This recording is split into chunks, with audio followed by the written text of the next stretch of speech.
One thing that really makes our conversations strange is that my fellow PlayStation fans, you want to deny reality.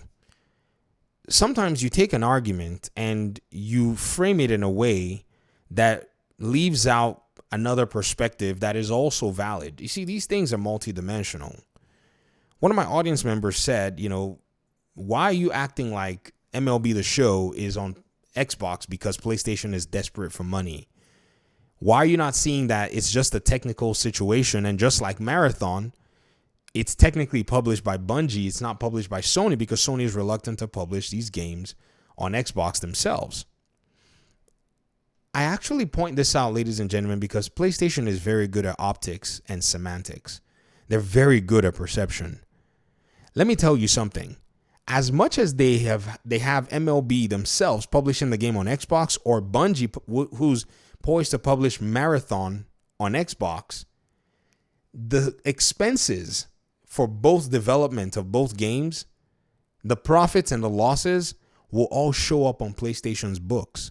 That's how you know it matters. Because this audience member of mine, when I told them that PlayStation is still paying for the development of these games, they said it doesn't matter. How can somebody say that a business expenses, possible profits, and possible loss implications don't matter? How is that something that somebody should say in any scenario where you're talking about the business side of a company? I mean, how am I not going to make videos upon videos whenever my fellow PlayStation fans find themselves in a situation where they're constantly denying reality just because somebody said or framed or structured something in a way that is designed to actually put you off and let your perception see something else? Whereas when all the accounting is being done, when the taxes are actually to be paid or to be saved, whatever profits or losses are actually made on this game is going to reflect and show up. The auditors and the tax accountants and the lawyers aren't really going to be worried about the technically.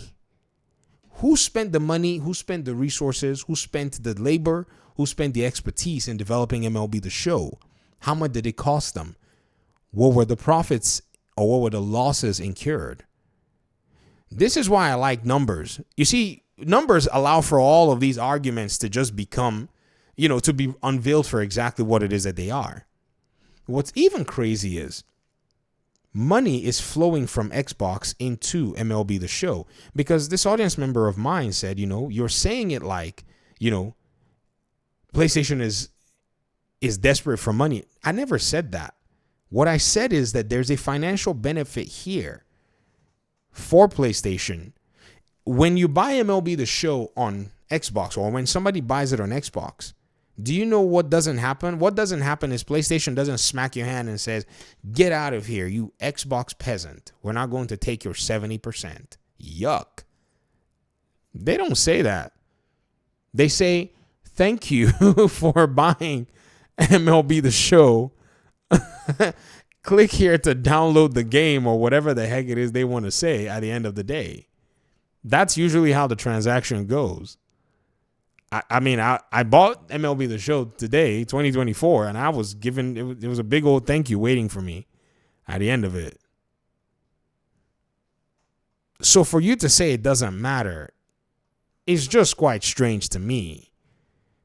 Imagine if you, because one day, we're going to get to the point where we're investing in Sony shares and whatever it is, maybe not. I don't know. And if you work with any major, institution that invests, they probably invest in Microsoft and Sony shares. Can you imagine if PlayStation, shareholders asked them and said, oh, okay, so what's up with this MLB The Show game? They're like, we publish this portion of it is published by MLB, but we develop it. It doesn't matter.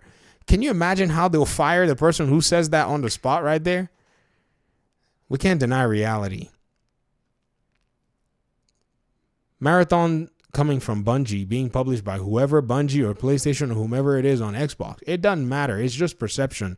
It's to make fanboys not freak out, because they've promised you, they've given you this entire promise that you're going to have exclusives, that they're not going to bring their games to anybody else while bringing it to PC. And then they're like, well, but PC is not a competitor with us. And then digging into the Nintendo Switch, and they have you telling us that, oh, well, Nintendo Switch is not a direct competitor to us, even though their game Breath of the Wild literally can be simply single-handedly accounted for why Horizon Zero Dawn had some of the poorest sales that we've ever had. But we're not competitors.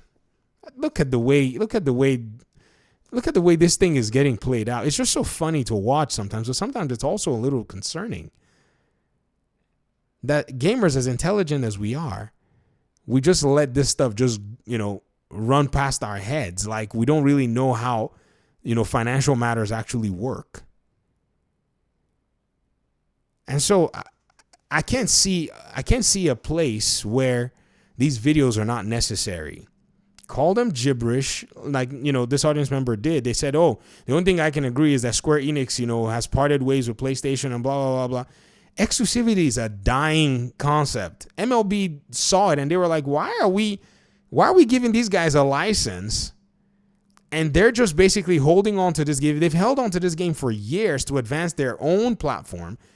Whereas our other people, FIFA and NFL and all these other associations, they're giving licenses and they're seeing money from microtransactions and stuff.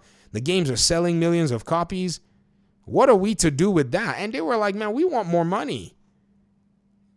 And so it was probably a thing where they told PlayStation, man, you need to put up more money for us or you go multiply. Who knows how it went? Nobody knows. But what we're not going to do is we're not going to go deny reality and say it doesn't matter when it really does matter. It does matter. It doesn't matter if I'm an Xbox fan or if I'm a PC fan, because at the end of the day, what I do is, okay, let me just be honest with you guys.